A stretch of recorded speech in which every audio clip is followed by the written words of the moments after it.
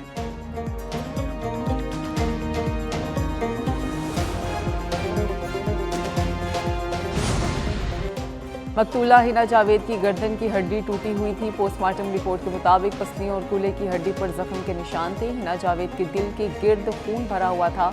موت کی وجہ کا تعین کرنے کے لیے سیمپلز فورینزک لیب بھجوا دیے گئے۔ راولپنڈی میں ہنا جاوید کو خاوند نے مبینہ طور پر پھندا لگا کر قتل کیا۔ قتل کے مقدمے میں خاوند اور گھریلو ملازم زیر حراست۔ پولیس ذرائع کے مطابق مرکزی ملزم فیصل اصغر کے گھریلو ملازم ذیشان کا دوران تفتیش اہم انکشاف۔ ذیشان نے گھریلو جھگڑے پر ہنا کا گلا گھونٹنے اور تشدد سے قتل کا اعتراف کر لیا۔ پولیس کو بیان میں کہا جھگڑے کے دوران بلایا گیا، اس نے ملزم فیصل کی مدد کی۔ ہنا جاوید قتل کیس، ملزم کے ماضی کے لیکچرز کی ویڈیوز نے سوالات اٹھا دیے۔ ملزم فیصل اصغر مختلف یونیورسٹیز میں کارپوریٹ کمیونیکیشن پڑھاتا رہا۔ یوٹیوب چینل سے لیکچرز کی مختلف ویڈیوز سامنے آ گئیں۔ لیکچرز کے دوران شوہروں کے ہاتھوں بیویوں کے قتل کی مثالیں دیتا رہا۔ طالبہ سے شوہر کے ہاتھوں بیوی کے قتل کی ممکنہ وجہ کا سوال کیا۔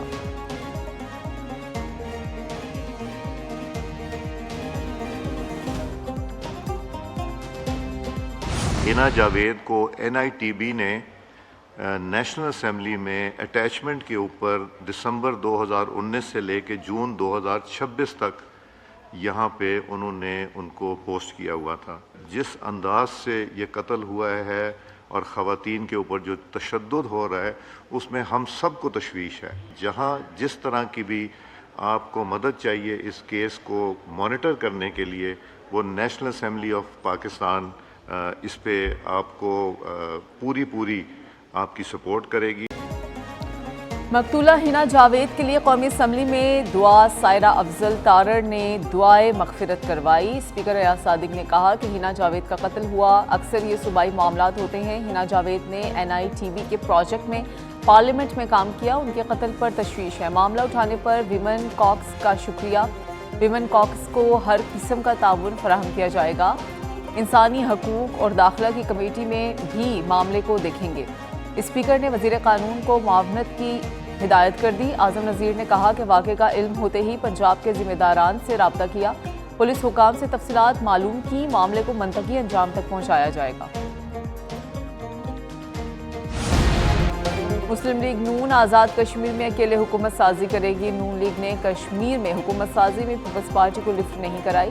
پیپلز پارٹی کی حکومت سازی میں شمولیت کی خواہش پر نون لیگ کا دو ٹوک موقف۔ آزاد کشمیر کے صدر، ڈپٹی اسپیکر اور اپوزیشن لیڈر کے عہدوں پر سیاسی کشمکش۔ ذرائع کے مطابق سابق وزیر اعظم فیصل ممتاز صدر آزاد کشمیر بننا چاہتے ہیں۔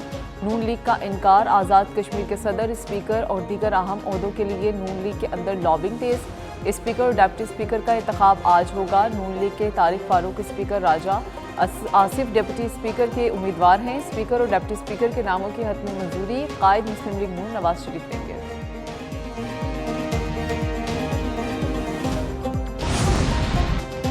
آزاد کشمیر اسمبلی کا اجلاس، 46 نومنتخب ارکان نے حلف اٹھا لیا۔ اسپیکر لطیف اکبر نے نومنتخب ارکان سے حلف لیا۔ سب سے بڑی جماعت کے طور پر مسلم لیگ نون کے 31 ارکان نے حلف اٹھایا۔ پیپلز پارٹی کے 14 ارکان، عوامی دست و بازو کے 1 رکن کا حلف۔ مسلم لیگ نون نے 8 مخصوص نشستوں میں سے 6، پیپلز پارٹی نے 2 حاصل کر لی۔ خواتین کی 5 مخصوص نشستوں میں 3 نون لیگ 2 پیپلز پارٹی کو ملی۔ مسلم لیگ نون نے ٹیکنوکریٹ، علماء مشائخ، اوورسیز کی 1 مخصوص نشست جیت لی۔ پاکستان کی بہتر ہوتی معاشی کارکردگی اور مالیاتی پوزیشن کا اعتراف۔ عالمی ایجنسی موڈیز نے پاکستان کی ریٹنگ کا آؤٹ لک مستحکم برقرار رکھا۔ موڈیز نے پاکستان کی ریٹنگ CAA1 سے بڑھا کر B3 کر دی۔ بلومبرگ کے مطابق پاکستان کی لانگ ٹرم، غیر ملکی اور مقامی قرضوں پر ریٹنگ کو بہتر کیا گیا۔ ریٹنگ میں بہتری، معیشت اور قرضوں کی ادائیگی کی صلاحیت پر بڑھتے اعتماد کی عکاس۔ B3 ریٹنگ پاکستان کی معاشی بحالی اور مالیاتی استحکام کی جانب اہم پیش رفت۔ موڈیز ریٹنگ بہتر ہونے پر وزیر اعظم کی قوم کو مبارکباد. حکومتی معاشی ٹیم کی کاوشوں کی پذیرائی. کہا کہ نائب وزیر اعظم، فیلڈ مارشل، وزیر خزانہ اور متعلقہ حکام کی کاوشیں لائق تحسین ہیں.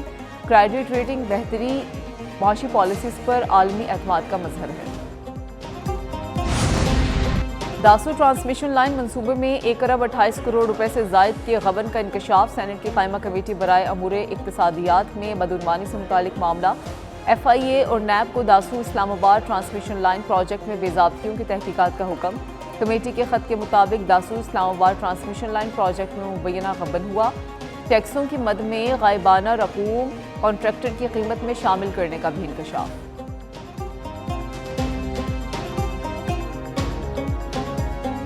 کتنی ڈیوٹیز ایسی ہیں جو گورنمنٹ اگر اسے ختم کر دے یا ہٹا لے تو ان حالات میں لوگوں کو ریلیف مل سکتا ہے. وہ رائلٹی کیوں لے رہے ہیں, وہ ڈیم ڈیوٹی کیوں لے رہے ہیں, وہ ونڈ فال لیوی کیوں لے رہے ہیں, وہ ٹرانسپورٹ کے چارجز کیوں لے رہے ہیں.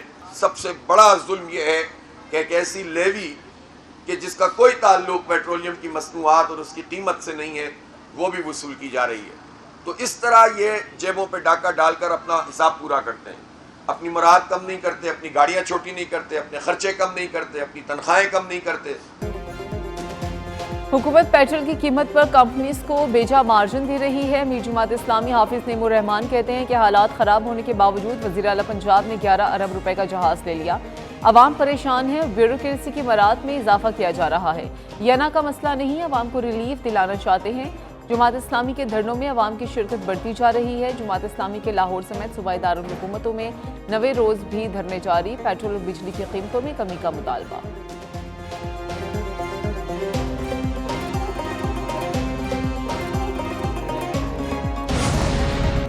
گجرانوالہ یلو لائن ماس ٹرانزٹ کی تکمیل کے لیے مارچ 2027 کی ڈیڈ لائن. وزیر اعلیٰ پنجاب مریم نواز کی زیر صدارت خصوصی اجلاس. گجرانوالہ اور فیصل آباد ماس ٹرانزٹ سسٹم میں تقریباً 5000 درختوں کی ری پلانٹیشن کا ریکارڈ. مریم نواز کی دونوں منصوبوں کی بروقت تکمیل کی ہدایت. کہا کہ عوام کو درپیش مشکلات کا اندازہ ہے. ماس ٹرانزٹ پروجیکٹس کی بروقت تکمیل ضروری ہے. ماس ٹرانزٹ پروجیکٹ کی ٹائم لائن کو کسی صورت آگے نہیں جانا چاہیے.